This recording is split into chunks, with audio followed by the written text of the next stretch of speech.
The State of Crypto is presented by Tron, connecting the world to the power of cryptocurrency.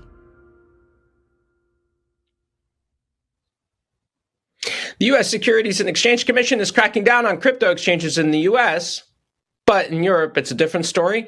The European Union is publishing their landmark MiCA legislation into the official journal. Joining us now to discuss more is CoinDesk regulatory reporter Jack Schickler. Welcome back, Jack. Hi. Yeah, there's the next step in the exciting news about Europe's new crypto law, MiCA.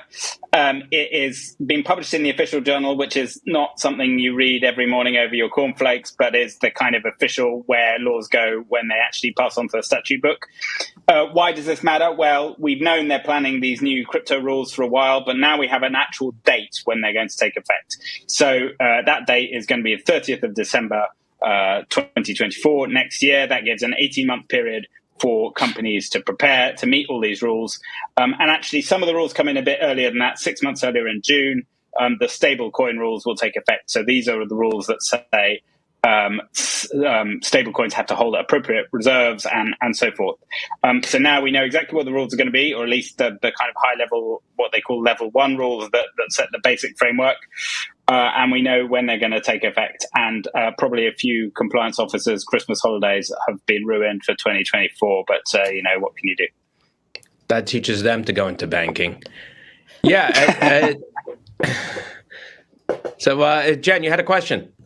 Yeah. Okay. So as we wait for MiCA's provisions to apply, before that, it seems like the EU governments are moving to toughen bank capital standards, which could see unbanked crypto treated as the riskiest kind of asset for lenders to hold. Can you break down the talks around this new legislation and what it could mean for assets like Bitcoin? Sure. Well, MiCA isn't the be-all and end-all of crypto legislation. Another key question is, will traditional finance players like banks start getting into crypto now that it's become all respectable?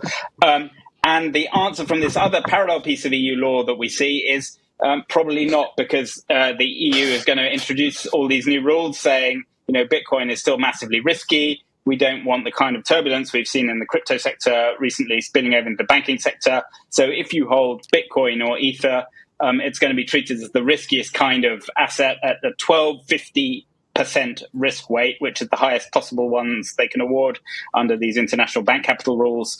It's a slightly better story for stable coins that are tied to a currency or tied to another asset like gold, which will have a slightly lower risk weight depending on exactly how they work.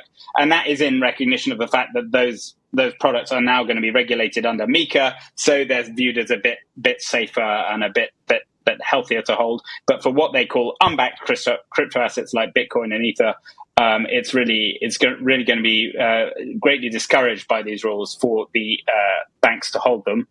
And these are legal talks that are entering their closing stages. We already knew lawmakers in the European Parliament favoured being really tough on the crypto sector here. And from what we've been hearing and what we've been reporting in the story last week, it looks like those talks are coming to a close, and that position is basically going to hold sway in the final version of the legislation. We haven't seen the final thing yet. It's still to be agreed, possibly as soon as this Thursday. But it does look like they're going to have those tough new rules included, which aren't going to take effect immediately. But banks are going to start preparing as soon as they know what the framework is. Jack, real quick, this is a really big question. We have 1 minute, but just, go for it. Why is Europe not in the mess that the US is in with the whole securities thing? Is there just a simple way to explain why they don't have the same problem that we do, which is we don't know what is a security or what's not a security? If you could just quickly sum that up, that would be great. Yeah, well, it's quite hard to answer in 60 seconds, but Europe doesn't have the same kind of two-party system that the US does. It's used to having lots of different people out there with lots of different views, and to building consensus. So it's definitely taken them a really long time. I mean, you look back at the first recommendations about, do we need consumer protection rules for crypto? Yes, we do. That was in 2019. 4 years ago. It's going to be another year and a half until they take effect. So Europe does not move slowly, but it does move with a certain kind of momentum. And, once it sets a draft bill in motion, it is pretty effective at gaining consensus to make sure it actually does happen finally. Also there is a core of officials who are involved in this work who really do believe it is important to promote crypto innovation. And in spite of the bad headlines and the FTXs and all the scandals we've seen, they still do believe that blockchain is going to be really important to promoting innovation in the future, and that therefore you do need some rules specifically for that sector. Can't believe you need rules for Doge. Even Doge. Jack, thank you very much for joining us this morning. That was CoinDesk regulatory reporter Jack Schickler.